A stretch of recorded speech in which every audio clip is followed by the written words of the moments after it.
Hi guys, अस्सलाम वालेकुम। तो कैसे मेरे व्यू के परिंदे। मैं उम्मीद करता हूँ मेरे परिंदों के तोते उड़े हुए होंगे। तो हमारा जो आज का लेक्चर है थर्मल फिजिक्स पार्ट टू। जो पार्ट वन था 36 लेक्चर मैंने क्लास में आपको कवर करवा दिया था, और आगे आपका टाइम एडजस्ट ना होने की वजह से लेक्चर रिकॉर्ड हो रहा है। तो लिहाजा लिहाजा क्या आपके सुना पेपर आ गए। तो यहाँ पे हम अब जो पहला पॉइंट है इसको क्लियर करेंगे, फिर दूसरा, और फिर सो ऑन, फिर हम चलते जाएंगे। तो हमारा जो पहला पॉइंट है इसको समझने से पहले ये रीडिंग शेडिंग बाद में करते हैं। पहले मैं आपको एक बात बताना चाहता हूँ, ये जो तीन इक्वेशंस है ना, ये वाली, ये बहुत ज़्यादा इंपॉर्टेंट है। यानी कि ये एक क्वेश्चन है, शॉर्ट क्वेश्चन, एक ये पेपर में भी आया था पिछले साल। और ये क्वेश्चन किस तरह से आएगा, वो आपको पूछेगा कि state of equation, what is state of equation. ठीक है, इसके मतलब वो आपको पूछेगा ये बताओ क्या है। फिर आपने ये तीन इक्वेशन लिखनी है। इन तीन इक्वेशन को समझने से पहले, दिल में बिठाने से पहले, हम एक छोटा सा एक्सपेरिमेंटल जो है वो एनिमेशन देख लेते हैं। फिर मैं आपको एक छोटी सी चीज समझाता हूँ ताकि आपके नॉलेज में चीज जो है ना वो घुस जाए। ठीक है, तो ये एक मेरे पास एक एनिमेशन वीडियो है जो मैंने आपके लिए यहाँ पे एडजस्ट की है। यहाँ पे हमारे पास ये एक सिलेंडर है। ठीक है, ये जो सिलेंडर है मेरे पास, ये एक डब्बा सा जो आपको ब्लू कलर में नजर आ रहा है, इसके अंदर ये कोई गैस है। ये जो ब्लैक ब्लैक आपको ये नजर आ रहे हैं ना, ये कोई माउस मतलब चूहे नहीं है, ये छोटे छोटे मॉलिक्यूल्स हैं। ठीक है, मॉलिक्यूल मैंने आपको लेक्चर नंबर 36 के अंदर बताया था क्या होते हैं। ठीक है, तो यहाँ पे हमारे पास है ये गैस है। अब देखो, ये कभी सिलेंडर, ये ऊपर इसका ढकना है पिस्टन, ये कभी ऊपर जाता है कभी नीचे आता है। जब ये ऊपर आता है ये मॉलिक्यूल फैल जाते हैं। ठीक है, इट्स मीन कि जब ये फैल जाते हैं तो इसका वॉल्यूम ज्यादा हो जाता है। जब ये नीचे की तरफ पुश हो जाते हैं, ये ऊपर जो ग्रीन ग्रीन नजर आ रहे हैं, ये कोई मतलब आप ये कह सकते हैं कोई वजनी चीजें हैं, कोई पिस्टन पड़े हुए हैं इसके ऊपर। ठीक है, पहले ये एक होता है, फिर दो हो जाता है, फिर चार, फिर पांच, फिर ये देखिए इकट्ठे जो है ना, ये बबल्स नहीं है, ये वो कोई वजन मतलब इंक्रीज हो रहा है यहाँ पे। इसके अंदर एक्सपेरिमेंट में क्या दिखाया गया कि जो V है ये P के जो है वो इनवर्सली प्रोपोर्शनल है। इस पूरे एक्सपेरिमेंट को समझने से पहले हम चलते हैं अपना उसके ऊपर, इसको क्या कहते हैं यार, ये जो है पेंट। पेंट के अंदर चीजें भूल जाते हैं, हमने क्या खाक करना है, हम चीजें भूल जाते हैं। हमारे पास ये कोई सिलेंडर है, ये मेरे अपने बनाए हुए जापानी सिलेंडर हैं, देखें कितने खूबसूरत हैं। तो ये जो यहाँ पे आपको ये ग्रीन कलर नजर आ रहा है ना, ये जो ग्रीन कलर ये नजर आ रहा है, ये इसका वॉल्यूम है। यहाँ पे ग्रीन कलर जो है नजर आ रहा है, ये इसका वॉल्यूम है। ये दोनों वॉल्यूम्स हैं। ठीक है, और ये मेरा एक सिलेंडर, इसको मैं सिलेंडर वन कह रहा हूँ। ठीक है, सिलेंडर वन, सिलेंडर वन का जो है वॉल्यूम देखो कितना है। इसके अंदर जो गैस के मॉलिक्यूल्स हैं ये बहुत दूर दूर हैं। गैस के मॉलिक्यूल्स बहुत दूरी पे मौजूद हैं। अगर हम इनको यानी कि दोबारा, एक वॉल्यूम ये पड़ा है, मॉलिक्यूल ये पड़ा है, एक ये पड़ा है, एक ये पड़ा है। ठीक है, क्योंकि ये इसका प्रेशर, इसके ऊपर कोई ज्यादा प्रेशर नहीं है। ठीक है, अगर मैं कहूँ कि इसके ऊपर सिर्फ जो ये मैं एक प्रेशर डाल रहा हूँ, मेरा मतलब ये एक पिस्टन है। ठीक है, ये मेरा एक पिस्टन है। पिस्टन यानी कि कोई भी वजनी चीज मैंने रख दी, एक पिस्टन रख दिया 2 किलो का, इसके ऊपर मैंने वजन डाला, तो ये मतलब इस वजन के साथ इसका जो वॉल्यूम है वो ज्यादा है। फिर मैंने क्या किया, मैंने इसके ऊपर, ये 2 kg का था, अब मैंने एक बड़ा पिस्टन इसके ऊपर रख देना है। अब मैंने जब इसके ऊपर एक बड़ा पिस्टन रख दिया, ये बड़ा पिस्टन रखा, ठीक है, और इसका वजन ज्यादा हो गया, तो ये जो इसका ढक्कन है ये वाला, इसका, इसके ढक्कन के अंदर कोई कलर शलर डाल लेते हैं ताकि आपको जो है इसका ये अच्छे से नजर आ जाए। ठीक है, ये लो जी, इसके ढक्कन पे हमने वजन जो है ज्यादा डाल दिया, ये वाला वजन डाल दिया। अब वजन ज्यादा होने की वजह से ये नीचे की तरफ पुश कर जाएगा। क्या कर जाएगा, नीचे की तरफ आ जाएगा। ये जो गैस के मॉलिक्यूल अपनी मर्जी से मौजें कर रहे हैं ना, ये घूमते फिर रही है, फिर ये कंप्रेस होकर नीचे आ जाएंगे। मिसाल के तौर पे आपने अक्सर कोई ना कोई चीज, जब आप किसी की शादी पे जाते हैं तो आपके बैग के अंदर कपड़े नहीं आ रहे होते, क्योंकि पिछले दिनों मैंने ये हरकत की थी तो मुझे याद आ गई वो एग्जाम्पल, कि हम फिर वो जो है कपड़े डालते हैं, फिर ऊपर से धक्का लगा के उसको पुश करते हैं, फिर वो चीजें नहीं आती, फिर हम ऊपर से और पुश करते हैं, तो पुश कर करके कपड़े करीब करीब हो जाते हैं, तो हम एक दो जो जोड़ा और डाल देते हैं। तो यही सीन जो है हमारे पास मॉलिक्यूल्स पे होता है कि जब हम इसके ऊपर ज्यादा पुशिंग करते हैं, ज्यादा पुशिंग करने की वजह से मॉलिक्यूल आ जाते हैं करीब। ठीक है, तो पहले जो है ये गैस के मॉलिक्यूल दूर दूर थे। ठीक है, और कोई इतना ज्यादा प्रेशर नहीं इन्होंने बनाया हुआ था, यानी कि आराम से थे, तो कोई प्रेशर नहीं था। अब ये करीब करीब आ गए हैं, तो ये करीब आने की वजह से ये एक दूसरे से टकरा रहे हैं, क्योंकि इनके अंदर एनर्जी होती है। जैसे कि मॉलिक्यूल्स बेसिकली, ये आपको एक मॉलिक्यूल नजर आ रहा है, ये दूसरा नजर आ रहा है, ये कोई तीसरा नजर आ रहा है। ठीक है, ये सारे मॉलिक्यूल्स हैं, तो इनकी ये जो पोजीशन है, कोई मॉलिक्यूल इधर को जा रहा होता है, कोई इधर को जा रहा होता है, कोई इधर से, ये सिलेंडर की दीवारों से टकराते हैं। ठीक है, यहाँ पे हम कोई हीट की बात नहीं कर रहे, अभी हमारा टेम्परेचर कांस्टेंट है, टेम्परेचर का कोई अमल नहीं है, सिर्फ प्रेशर का और वॉल्यूम की बात हो रही है। तो यहाँ पे जब हमने इसको प्रेशर डाला, इसका प्रेशर ज्यादा था, वजन ज्यादा डाल दिया, मॉलिक्यूल करीब करीब आ गए, तो यहाँ पे बहुत ज्यादा प्रेशर हो गया, जैसे बैग के अंदर प्रेशर हो जाता है, ठीक है। तो हमारा रिलेशन क्या है, ये ग्रीन कलर का वॉल्यूम पहले था, ये इतना सा जो था हमारे पास ग्रीन वाला, मैं इसको दोबारा ले लेता हूँ, ये ग्रीन वाला जो था हमारे पास, इसको मैं यहाँ से इस कलर से लेता हूँ, ग्रीन जो है हमारा पहले ये इतना ज्यादा वॉल्यूम था, अब वॉल्यूम जो है हमारा वो हो गया कम। यहाँ पे पहले प्रेशर कम था, वॉल्यूम ज्यादा था, अब प्रेशर ज्यादा है, वॉल्यूम जो है हमारा कम हो गया। तो इसी रिलेशन को हमने बॉयल्स लॉ के मुताबिक जो है इसको समझना है कि बॉयल्स ने क्या कहा। बॉयल एक साइंसदान था, केमिस्ट था, उसने इसको एक्सप्लेन किया। तो देखिएगा बॉयल्स लॉ के मुताबिक हमारे पास जो प्रेशर है ये इनवर्सली प्रोपोर्शनल है, यानी कि ज्यादा करोगे तो कम होगा, कम करोगे तो ज्यादा, उल्ट है तो उल्ट को हम इनवर्सली कहते हैं। प्रेशर डाला, ठीक है, प्रेशर इनवर्सली प्रोपोर्शनल है वॉल्यूम के, जो वॉल्यूम सिलेंडर का है अगर प्रेशर ज्यादा हो जाएगा तो वॉल्यूम देखो कम कर दिया हमने, ठीक है। तो यहाँ पे ये जो इनवर्सली का हमने साइन लिया, इसको खत्म करने के लिए यहाँ पे इक्वल लगाना है, तो इक्वल लगाने के लिए हमेशा कोई कांस्टेंट चाहिए हमें। कांस्टेंट यहाँ पे मैंने कोई कांस्टेंट लिख दिया। अब हमारे पास कौन सा कांस्टेंट लगेगा, ये बाकी सारी इक्वेशन सेम आ गई, तो हमारे पास जो है P इज इक्वल टू, मैंने कोई K कांस्टेंट की जगह पे K लिख दिया, ठीक है। P की कांस्टेंट की जगह पे K लिखा और आगे जो 1/v सेम सेम था। अब ये v यहाँ पे डिवाइड हो रहा है, मैंने उठा के इसको इस साइड पे ले जाना है, ठीक है, तो K अकेला रह जाएगा। तो मैंने क्या किया, P v is equal to K, तो ये मेरे पास जो है एक रिलेशन बन गया किसका, बॉयल्स लॉ के मुताबिक। तो यहाँ पे हम क्या कह रहे हैं कि जो मेरे पास P है, ठीक है, और मेरे पास v है, ये इक्वल है K के, ठीक है, किसके इक्वल है, K के। और यहाँ पे हमने टेम्परेचर की कोई बात नहीं की, टेम्परेचर कांस्टेंट है, उसका कोई अमल ही, वो कांस्टेंट पड़ा हुआ है। तो यहाँ पे टेम्परेचर जब कांस्टेंट होता है जो, तो प्रेशर जो है वो इनवर्सली प्रोपोर्शनल होता है। टेम्परेचर कांस्टेंट होने पर हमारा जो वॉल्यूम होता है वो होता है इनवर्सली प्रोपोर्शनल, ठीक है, क्या होता है, इनवर्सली, ठीक है। बाद में इसको मैंने इस तरफ कर दिया। तो अगर हमारे पास कोई एक गैस होती है तो उसके लिए हम P1 V1 ले लेते हैं, कोई दो गैस होती हैं तो P2 V2 ले लेते हैं, ठीक है। तो यहाँ पे जब हमारे पास दोनों K सेम है, ये K भी सेम है, ये K भी सेम है, तो फिर ये दोनों आपस में बराबर हो जाएंगे। तो फिर हम इनको क्या लिख देंगे, जब ये दोनों सेम सेम हैं, बराबर है, तो फिर हम इसको बॉयज लॉ के मुताबिक, आपने ये पढ़ा होगा फर्स्ट ईयर सेकंड ईयर में, मैं वही चीजें याद करवाने की कोशिश कर रहा हूँ। P1 is equal to P2 और V2, ठीक है। ये रिलेशन आपने पढ़ा था बॉयल्स लॉ के मुताबिक, किसके अंदर आपने पढ़ा था, फर्स्ट ईयर सेकंड ईयर के अंदर। और हमारा टेम्परेचर क्या है, यहाँ पे कांस्टेंट है, टेम्परेचर की बात नहीं कर रहे। ये जो इक्वेशन था मैं इसकी तरफ बाद में लेके आऊंगा, इस इक्वेशन की तरफ, ठीक है। ये हमारा बॉयल्स लॉ था कि जब हमने प्रेशर बढ़ा दिया तो हमारा वॉल्यूम जो है वो कम हो जाएगा, इसके मुताबिक टेम्परेचर कांस्टेंट है। लेकिन अगर हम ये काम करें कि इसके नीचे कोई आग जला दें, ठीक है, ये जो हमारे पास सिलेंडर पड़े हुए हैं, इन सिलेंडर के नीचे अगर हम कोई आग लगा दें, मतलब आग जला दें, तो यहाँ पे फर्ज करो कि मैं यहाँ पे कोई चूल्हा लेके आ रहा हूँ, कोई मतलब गैस सिलेंडर लेके आ रहा हूँ, यहाँ पे ये वाला मेरे पास फर्ज करो एक गैस का चूल्हा, ये आग लगा दी मैंने, ठीक है, ये नीचे मैंने आग लगा दी, मतलब आग जलाई है, आग लगा नहीं दी मैंने, आग जलाई है नीचे। तो यहाँ पे जब आग लगी तो ये जो गैस के मॉलिक्यूल्स हैं इनके अंदर हरारत आई, हरारत आने की वजह से इनके अंदर काइनेटिक एनर्जी बढ़ी। काइनेटिक एनर्जी होती है मतलब आपने मूव करने वाली, ठीक है। काइनेटिक एनर्जी आने की वजह से ये इसके अंदर ज्यादा प्रेशर क्रिएट हो रहा है, ठीक है, ज्यादा क्या क्रिएट हो रहा है, प्रेशर, और ये फिर जो है इसको ऊपर की तरफ पुश करेगा, ठीक है। यही बात अभी मैंने आपको समझानी है कि जब पहले हमारा टेम्परेचर जो था वो कांस्टेंट था, लेकिन अब हमने इसके नीचे जला दिया आग, जब हमने इसके नीचे आग लगा दी है तो आग लग जाने की वजह से गैस के जो मॉलिक्यूल्स हैं इनमें हरकत आई और इन्होंने इस पे प्रेशर डाला, यानी कि इन्होंने हरकत करनी चाहिए, इस पे प्रेशर डाला और ये ऊपर की तरफ यानी कि मूव कर रहा है। क्या कर रहा है, ऊपर की तरफ मूव करेगा। तो हमारे पास क्या हुआ, जो इसका प्रेशर था, जो प्रेशर था, ये जो प्रेशर है ये अब डायरेक्टली प्रोपोर्शनल हो गया टेम्परेचर के। वॉल्यूम की मैं बात नहीं कर रहा, वॉल्यूम तो हमने कांस्टेंट छोड़ दिया, मतलब वो बढ़ता है या कम होता है, वॉल्यूम की अभी बात नहीं करनी। यानी कि क्या कहा मैंने अभी, मैंने कहा कि अब हम पहले हमारा टेम्परेचर जो कांस्टेंट था, अभी टेम्परेचर जो है कांस्टेंट नहीं, अब हमने कोई आग लगा दी, वॉल्यूम अब कांस्टेंट कर देते हैं, वॉल्यूम की हमने बात नहीं करनी। अगर हमने कोई यानी कि टेम्परेचर जो है, इसको आप कह सकते हैं कि टेम्परेचर, आप इसको इस तरह से लिखेंगे ना जरा उलट तो ज्यादा समझ आएगी। जब आपने टेम्परेचर बढ़ाया तो प्रेशर बढ़ जाएगा, ठीक है, और अगर आपने टेम्परेचर कम कर दिया तो प्रेशर, क्योंकि गैस के जो मॉलिक्यूल हैं ये आपस में एनर्जी नहीं लेंगे टेम्परेचर ना होने की वजह से।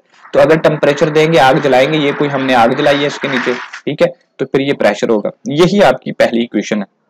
पहली इक्वेशन के अंदर क्या है कि जब हमारे पास कोई जो प्रेशर है, ये प्रेशर जो है ये हमारा डायरेक्टली प्रोपोर्शनल है टेम्परेचर के, जब वॉल्यूम हमारा कांस्टेंट होता है, ठीक है। तो वो यहाँ पे कहता है कि हमें ये अंदर की जो बात उसने बोली है ना, इसको भी आपने नजरअंदाज कर देना, ये थोड़ी सी डीपली बातें हैं, इनकी वजह से आप पूरी इक्वेशन भूल जाएंगे। तो प्रेशर बढ़ाने से टेम्परेचर बढ़ाने से प्रेशर बढ़ता है। तो प्रेशर क्या है, वो डायरेक्टली प्रोपोर्शनल है किसके, टेम्परेचर के। तो हमने वॉल्यूम को कर दिया यहाँ पे क्या, कांस्टेंट। तो वॉल्यूम क्या है हमारा, कांस्टेंट। वॉल्यूम हमारा कांस्टेंट है, ठीक है। पहली जो ये बात थी ये हमें समझ में आ गई, ठीक है। उसके बाद नेक्स्ट चलते हैं। यहाँ पे अब हमारे पास दूसरा जो पॉइंट है, इसके अंदर उसने बोला कि जो हमारा वॉल्यूम है वो टेम्परेचर के कहता है डायरेक्टली प्रोपोर्शनल है। अगर हम बात करें कि अब प्रेशर को हमने नहीं, प्रेशर की अब हमने बात नहीं करनी, कर ली प्रेशर की जितनी करनी थी, अब हमने बात करनी है वॉल्यूम की, ठीक है। तो अभी ये जो ऊपर प्रेशर था, ये जो कोई भी चीज है, इसको हमने नहीं देखना कि कितना प्रेशर बढ़ता है कितना प्रेशर नहीं बढ़ता है, यानी कि हमने अब वो कोई मीटर शीटर लगा के उसको नहीं चेक करना है। यानी कि यहाँ पे जैसे ये प्रेशर है ना, अब हमने प्रेशर को काउंट ही नहीं करना कि वो कौन है कहाँ से आया, अब हमने बात करनी है वॉल्यूम की। तो क्या मैं ये कहूँ कि अगर हम यहाँ पे इसको थोड़ा सा कट कर देते हैं, ठीक है, और यहाँ पे आग हमारी नीचे जल रही है। अब हमने क्या कर दिया कि हमने अब प्रेशर को नहीं देखना, तो यहाँ पे अगर मैंने आग जलाई, आग जलने की वजह से कोई ना कोई जो प्रेशर क्रिएट होने की वजह से ये पिस्टन ऊपर मूव करेगा ना, ठीक है। तो अगर मैं कहूँ कि टेम्परेचर मैंने बढ़ाया तो क्या इसका वॉल्यूम बढ़ेगा, ऑफ कोर्स बढ़ेगा, क्योंकि मॉलिक्यूल उसको धक्का लगा के ऊपर की तरफ ले जाएंगे प्रेशर को, ठीक है। हत्ता कि प्रेशर कांस्टेंट है उसकी मैं बात नहीं कर रहा, लेकिन मैं समझा रहा हूं कि जब वॉल्यूम उसका एक्सपैंड होगा, मॉलिक्यूल दूर दूर ऊपर चले जाएंगे, तो क्या इसका वॉल्यूम बढ़ जाएगा, ऑफ कोर्स बढ़ जाएगा। जब आप इसका टेम्परेचर बढ़ाएंगे तो उसका वॉल्यूम भी बढ़ जाएगा। वॉल्यूम जो है वो टेम्परेचर के डायरेक्टली प्रोपोर्शनल है। तो यही बात उसने आपको दूसरे पॉइंट पे बताई कि जब हमारा जो वॉल्यूम है टेम्परेचर के डायरेक्टली प्रोपोर्शनल है, ठीक है। ये भी दूसरी, ये पहली स्टेट थी, ये दूसरी, यानी कोई पहली हालत थी, ये दूसरी हालत थी कि टेम्परेचर के बढ़ने से वॉल्यूम बढ़ता है और वॉल्यूम के बढ़ने या कम होने से टेम्परेचर पे इफेक्ट होता है। तीसरा भी उसने वही पॉइंट दिया, उसको उसने रिवर्स करके लिखा है कि आपको जो है, यहाँ पे उसने बोला कि आपको knowing the V and T, वो कहता है कि अगर आपको V का पता मालूम हो, T का मालूम हो, तो आप इक्वेशन के अंदर पुट करके प्रेशर मालूम कर सकते हैं, ठीक है। उसने बोला कि अगर आपको P और T मालूम हो, आप पुट करके वॉल्यूम मालूम कर सकते हैं। उसने कहा कि अगर knowing the P and V, अगर आपको P और V की वैल्यू मालूम है तो आप टेम्परेचर की वैल्यू निकाल सकते हैं। ये उसने तीन बातें बोली। तो क्या वो बोलेगा, वो बोलेगा what is the equation of the state. ये तीनों इक्वेशन जो है वो स्टेट की हैं। हमने सिर्फ बात की थी, अगर आप यहाँ पे आगे हम आइडियल गैस की पढ़ेंगे और बॉयल्स लॉ भी, यहाँ पे चार्ल्स लॉ भी बताना जरूरी है उसके मुताबिक। अब चार्ल्स लॉ के मुताबिक जो दूसरा पॉइंट था, ये जो दूसरा पॉइंट था उसको चार्ल्स लॉ के मुताबिक उसने फाइंड करवाने की कोशिश की। अब चार्ल्स लॉ क्या है मैं बताता हूँ। अब यहाँ पे ये वाली एनिमेशन देखें, इसके अंदर देखिएगा, पहले हमारा प्रेशर यहाँ पे मूव कर रहा था, अब प्रेशर कांस्टेंट है, प्रेशर का कोई काम नहीं, यानी कि प्रेशर जो ऊपर दो आपको नजर आ रहे हैं ना, ये पिस्टन ऊपर दो ग्रीन ग्रीन नजर है, अब ये दो ही पड़े रहेंगे, ना हमने इनको बढ़ाना ना कम करना, यानी कि सेम पड़े रहेंगे, प्रेशर कांस्टेंट हो गया। अब नीचे ये जो देखें आग जल रही, आग जलने की वजह से इसके मॉलिक्यूल एक्सपैंड कर रहे हैं और वॉल्यूम जो है उसका बढ़ रहा है। पहले थोड़ा सा वॉल्यूम होता है और फिर ये ज्यादा हो जाता है। तो ये वॉल्यूम जो है टेम्परेचर के डायरेक्टली प्रोपोर्शनल है, ये चार्ल्स लॉ के मुताबिक। ये बड़ी जरूरी चीजें हैं, इसको हम समझते हैं क्या सीन है। हमारे पास देखिए ये एक सिलेंडर है और इसके अंदर जो पहले कोई आग नहीं लगी हुई थी, मतलब आग पहले नहीं लगी हुई थी, तो इसके अंदर मतलब मॉलिक्यूल बिल्कुल करीब थे, कोई टेम्परेचर नहीं है, जीरो टेम्परेचर है। लेकिन बाद में हमने क्या किया, इसके नीचे आग जला दी, ठीक है। क्या किया, आग जला दी। ये हमारी आग है, ठीक है। हमारी आग भी बड़ी ना इंटरनेशनल है। तो ये हमने आग लगा दी, कैसे खूबसूरत आग है। तो हमने जब आग लगा दी, मॉलिक्यूल दूर दूर चले गए, तो यहां तक एक मॉलिक्यूल ये है, एक मॉलिक्यूल ये है, तो ये सारा एरिया इसने कवर किया हुआ है। तो इसका वॉल्यूम कितना है, ये ग्रीन कलर वाला जो है इसका वॉल्यूम है, ये देखो इसका वॉल्यूम ज्यादा है, इसका वॉल्यूम कम है। तो यही बात कि जब हमारा टेम्परेचर जो है वॉल्यूम के डायरेक्टली प्रोपोर्शनल है, वॉल्यूम बढ़ेगा तो टेम्परेचर बढ़ेगा, सॉरी टेम्परेचर बढ़ेगा तो वॉल्यूम बढ़ेगा, ठीक है। तो हमारा जो वॉल्यूम है टेम्परेचर के डायरेक्टली प्रोपोर्शनल, इसको खत्म करने के लिए हमने इक्वल का साइन लेना, साथ में कांस्टेंट लेना है, कांस्टेंट खत्म करने के लिए के लगाया, ठीक है। और ये जो टी है, अगर मैं v ओवर टी कर दूं तो v ओवर टी है और ये k is equal to side पे आ जाता, ठीक है। किसी एक गैस के लिए v1 और t1 और कोई दूसरी गैस के लिए v2 और t2, ठीक है। अगर दोनों k सेम है तो हम इसको रिलेशन को बॉयल्स लॉ के मुताबिक लिख सकते हैं, v1, ठीक है, ओवर t1, ठीक है, और ये इक्वल हो जाता है हमारे पास हमेशा v2 और हमारे पास t2, ठीक है। अगर आपके पास कोई तीसरी गैस भी मौजूद है तो आप कह सकते हैं v3 ठीक है, थोड़ा नॉलेज भी बढ़ाने की कोशिश कर रहा हूँ आप लोगों का, ठीक है। V3 तो ये हमारे पास जो है नॉर्मल सी इक्वेशन इसकी बन जाती है। तो इसको हम करते हैं खत्म। अब हम चलते हैं आपके पॉइंट की तरफ कि क्या कहता है वो आपको यहाँ पे। तो वो यहाँ पे यही चीजें समझाने की कोशिश करा। तो यहाँ पे अब हमारे पास है, मैंने ये थर्ड वाली आपको बॉयल्स लॉ और चार्ल्स लॉ क्यों कवर करवाए, इसलिए करवाए कि हमें यहाँ पे ये वाली जो इक्वेशन है इसको समझना कि ये कैसे आई। इसको समझने के लिए हमारे पास, हम नेक्स्ट पॉइंट देखिएगा, और यहाँ पे हमने दोनों लॉ जो अप्लाई करने हैं। पहला लॉ था, उस लॉ के मुताबिक हमारा जो वॉल्यूम था वो इनवर्सली प्रोपोर्शनल था प्रेशर के। तो ये हमारा कौन सा लॉ था, बॉयल्स लॉ। दूसरा लॉ जो हमने पढ़ा था कि वॉल्यूम डायरेक्टली प्रोपोर्शनल, अभी मैंने पढ़ाया टेम्परेचर के, ये हमारा चार्ल्स लॉ था। दोनों लॉ मैंने अप्लाई की है। यहाँ पे हमारे पास एक एवोगैड्रो लॉ था, आपने ये पढ़ा था, छोड़े यहाँ आप समझ लें कि अंकल बशीर का लॉ था, ठीक है। तो ताकि आपको चीजें भूले नहीं, मजा ले लेके एंजॉय करो यार। 4 दिन रह गए एग्जाम खत्म हो जाने, आपने क्या करना है इतना नॉलेज इकट्ठा करके, कौन सी किताबों वाली दुकान बनानी है आपने। तो यहाँ पे जो एवोगैड्रो के लॉ के मुताबिक जो वॉल्यूम है वो directly proportional number of the moles. मिसाल के तौर पे मेरे पास ये कोई डब्बा है, तो इसमें ये 1 मोल है, ये दूसरा मोल है, ये तीसरा मोल है, ये कोई, ठीक है। अगर जितने ज्यादा मोल हो जाएंगे, फर्ज करेंगे मोल बहुत ज्यादा है, तो फिर डब्बा बड़ा हो जाएगा, तो फिर वॉल्यूम बड़ा हो जाएगा। तो नंबर ऑफ जो मोल्स हैं वो डायरेक्टली प्रोपोर्शनल है वॉल्यूम के, ठीक है। तो ये थर्ड लॉ है। ये भी लॉ मैंने क्या किया, आगे मैंने तीनों लॉ को जो है कंबाइन कर दिया, ठीक है। तो वॉल्यूम जो है वो डायरेक्टली प्रोपोर्शनल था टेम्परेचर के, डायरेक्ट इनवर्सली प्रोपोर्शनल था प्रेशर के, और जो है डायरेक्टली प्रोपोर्शनल था नंबर ऑफ मोल्स के। एन जो है नंबर ऑफ मोल्स के लिए है। तो यहाँ पे हमें इसको खत्म करने के लिए हमें क्या चाहिए, यहाँ पे हमें चाहिए एक कांस्टेंट। तो मैंने यहाँ पे एक आर नाम का कांस्टेंट लगा दिया, यहाँ पे आर कांस्टेंट लगाया, और टी वैसे लिख दिया, एन वैसे लिख दिया, पी वैसे।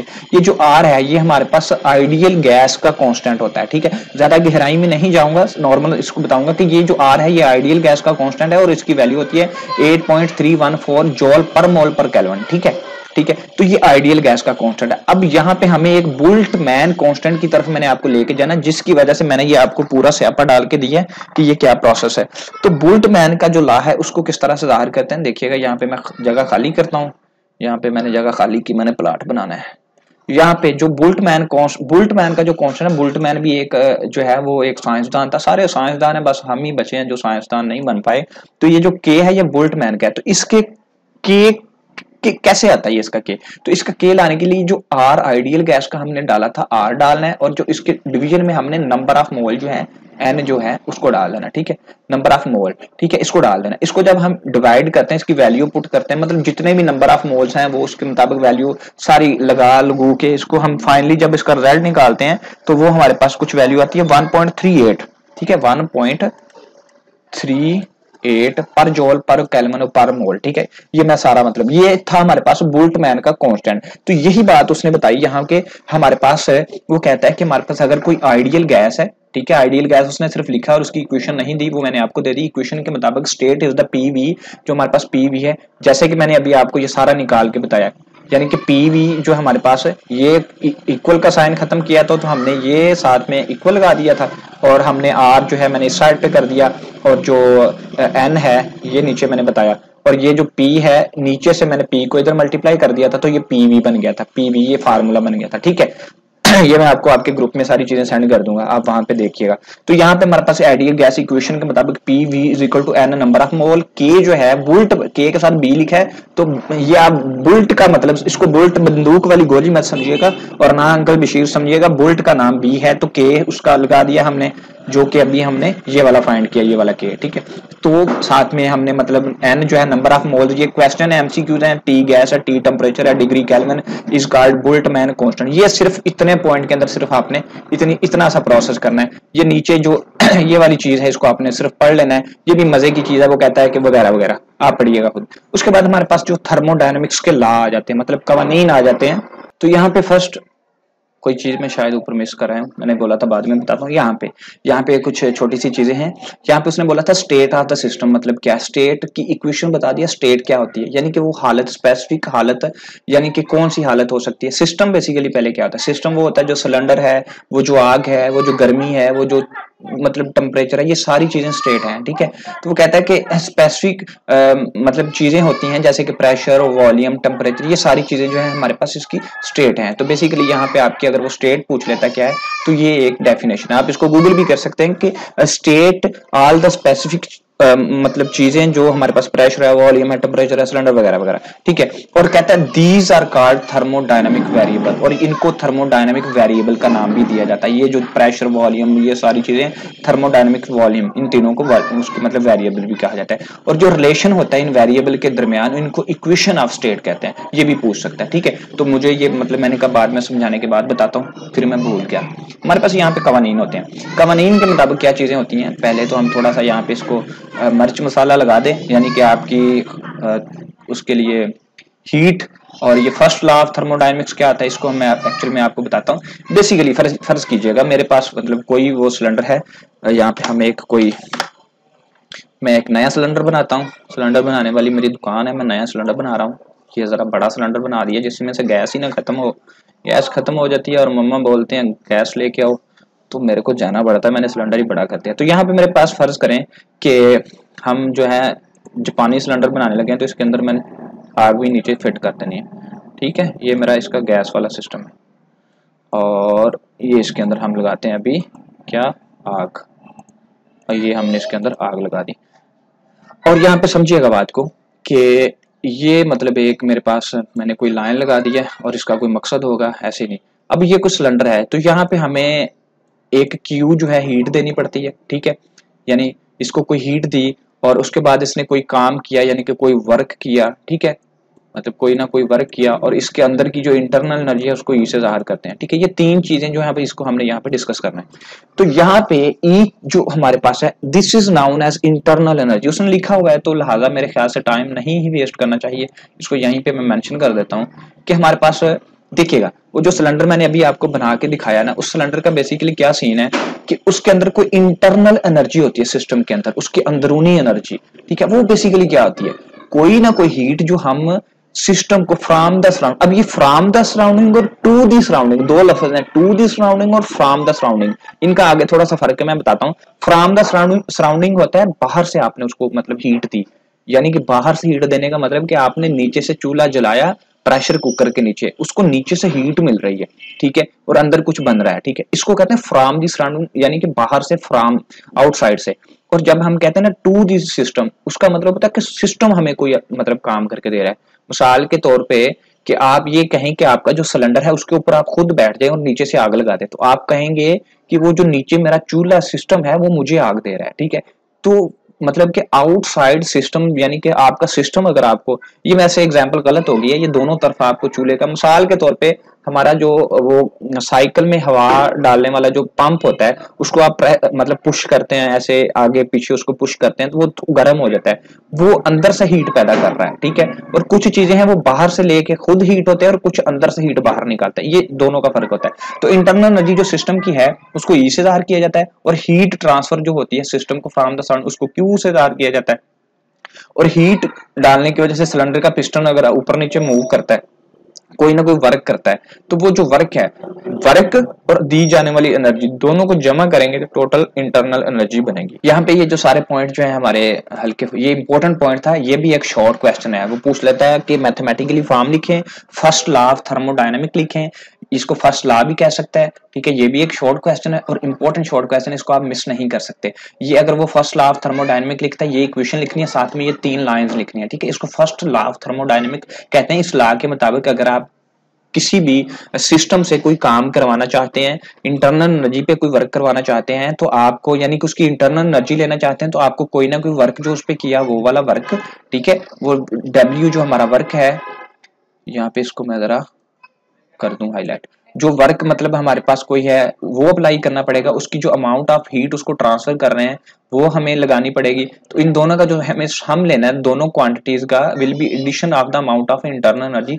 ये हमारी एडिशनल एनर्जी की जो है वो अमाउंट बन जाएगी, ठीक है। ये नॉर्मल सा एक थर्मोडायनेमिक्स का फैसला है और ये सिस्टम में स्टोर हो जाती है, ये बात आपको मालूम होनी चाहिए, ठीक है। बाकी चीजें आप इसको पढ़िएगा। यहाँ पे पॉजिटिव और नेगेटिव का फर्क क्या होता है, जब हमें सिस्टम, ये बात यहाँ पे लिखी हुई है, इसको आप पढ़ लीजिएगा कि जब हम सिस्टम को हीट देते हैं तब हमारा साइन कौन सा होगा, और जब सिस्टम हमें हीट देता है, यानी कि टू और फ्राम का जो मतलब बताया, ये दोनों मतलब जब मतलब टू देनी है तो फिर वो नेगेटिव आएगा, जब फ्राम देनी है पॉजिटिव आएगा। और आपको एक चीज जो है वो एंड पे जाते वक्त बतानी है, वो भी आपने याद रखनी है, वो भी मैंने आपको बतानी है। तो अच्छा, यहाँ पे ये वाला पॉइंट जो है इसको भी, हाँ जी, ये भी एक इंपॉर्टेंट पॉइंट है। ये पॉइंट क्या है इंपॉर्टेंट, यहाँ पे एक उसने ये जो बात लिखी है ये काफी हद तक इंपॉर्टेंट है। यहाँ पे समझिएगा बात को कि हमारे पास फर्ज करें कि एक सिस्टम है, ठीक है, जो बात मैंने पहले बताई थी आपको, बार बार रिपीट कर रहा हूं, ये पॉइंट इंपॉर्टेंट है। फर्ज करेंगे ये हमारे पास एक सिस्टम है, अगर तो हम बाहर से, मतलब कि मैंने अगर इसको बाहर से हीट दी, ठीक है, मैंने मतलब यहाँ पे इसको, मतलब ये आग जलाई है, ये मेरी आग चल रही है, ठीक है, अगर मैंने इसको हीट दी तो मेरी ये हीट जो है ये पॉजिटिव होगी। क्या होगा, पॉजिटिव होगी। अगर इस सिस्टम ने मुझे बाहर हीट दी, मतलब अब मेरी हीट जो मैंने दी है वो मैंने खत्म कर दी, अगर ये सिस्टम गर्म होके मुझे हीट दे रहा है, ठीक है, तो ये जो हीट अगर सिस्टम हीट दे तो उसको हम नेगेटिव कहेंगे, वो है हमारी नेगेटिव।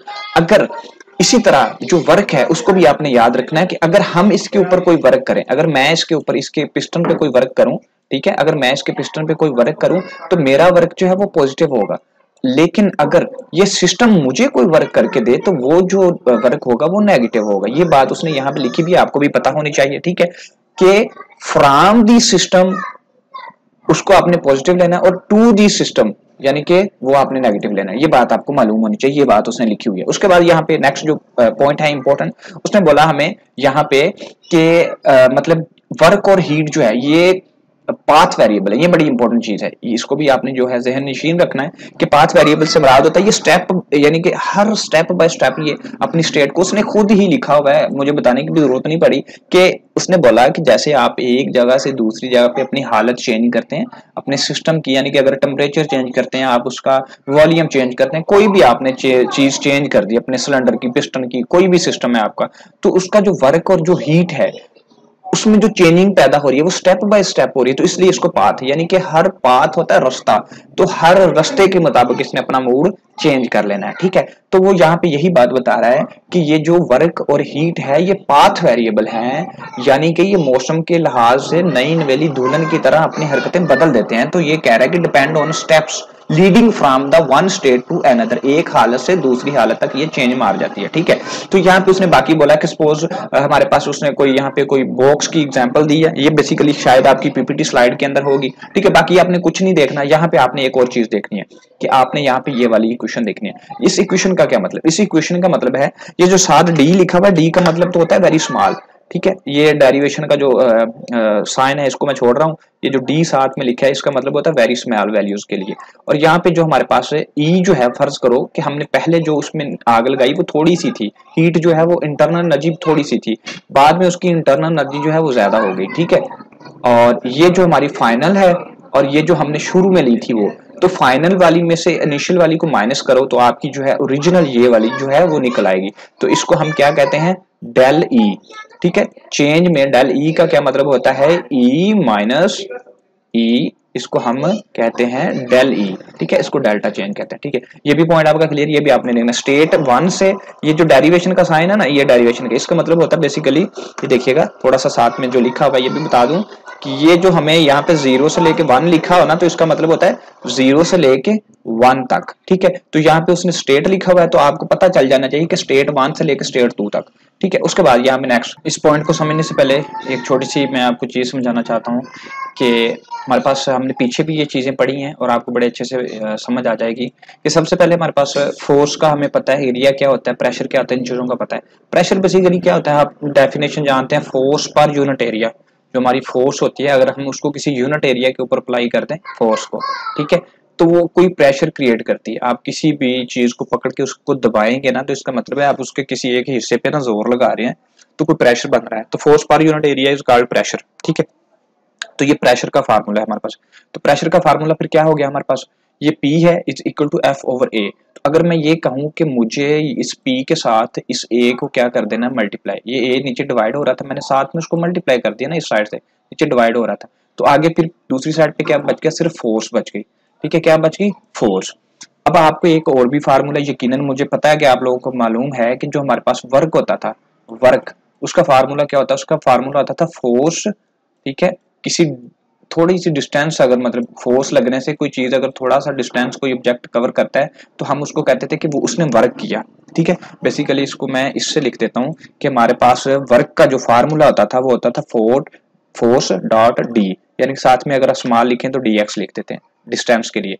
तो हमारे पास यहाँ पे वही फार्मूला जो हमारा क्रिएट हो रहा है कि मैं क्या करना चाहता हूँ, मुझे यहाँ पे ये जो एफ है यहाँ से ये एफ की वैल्यू लेके आनी है, यहाँ पे डालनी है मुझे। ठीक है, और ये जो डिस्टेंस है डिस्टेंस की वैल्यू डालनी है, ये वाला पॉइंट जो है इसको क्लियर करना है। तो यहाँ पे उसने कुछ चीजें बताई हैं कि कैलकुलेट, उसने न्यूमेरिकल दिया है कि इसको एक्सपैंड, अगर गैस एक्सपैंड करती है, सपोज कहता है कि कोई पिस्टन ने मूव किया आउटसाइड। ठीक है, क्या किया, मूव आउटसाइड बाय लिखा है, बाय द डिस्टेंस dx। ठीक है, मतलब कि हमारे पास यहाँ पे पिस्टन के मूव करने की वजह से जो वर्क है वो नेगेटिव में होगा।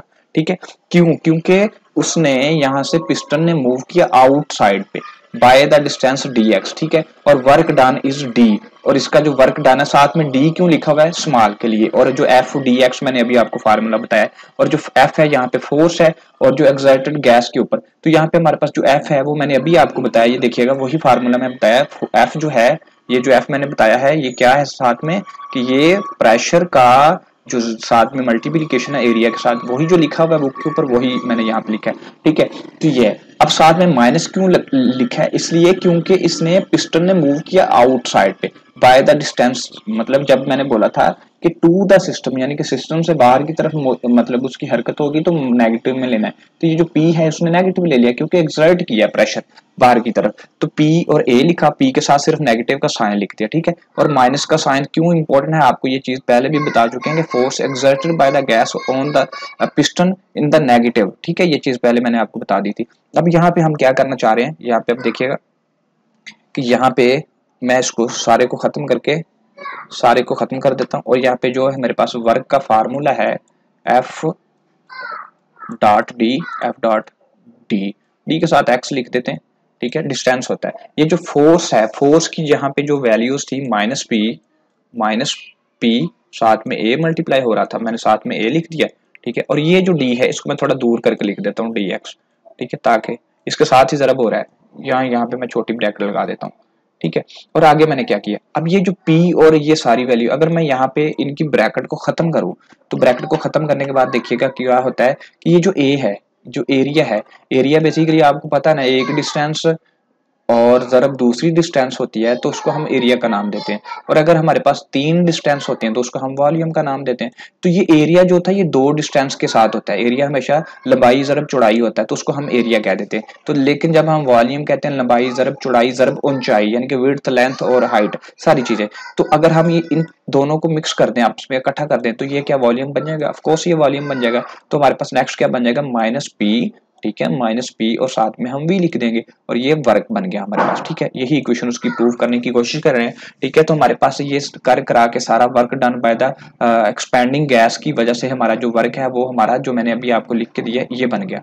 ठीक है, ये इतना सा बन गया यहाँ पे। अब ये जो इंटीग्रल का साइन है ये क्यों लिखा, अगर हमें यहाँ पे इनिशियल और फाइनल 2 वॉल्यूम दिए हुए हैं तो उसके लिए बस ये नहीं आपने याद करना, वैसे मैं बता देता हूँ कि उसने क्या किया। मैंने आपको ये पहले भी बताया था कि हमने जब इंटीग्रल लेना है तो यहाँ पे कोई इनिशियल वॉल्यूम ले लेना है और यहाँ पे कोई फाइनल वॉल्यूम, यानी कि 2 ले लिया और यहाँ पे 1 ले लिया और वही अप्लाई कर दिया।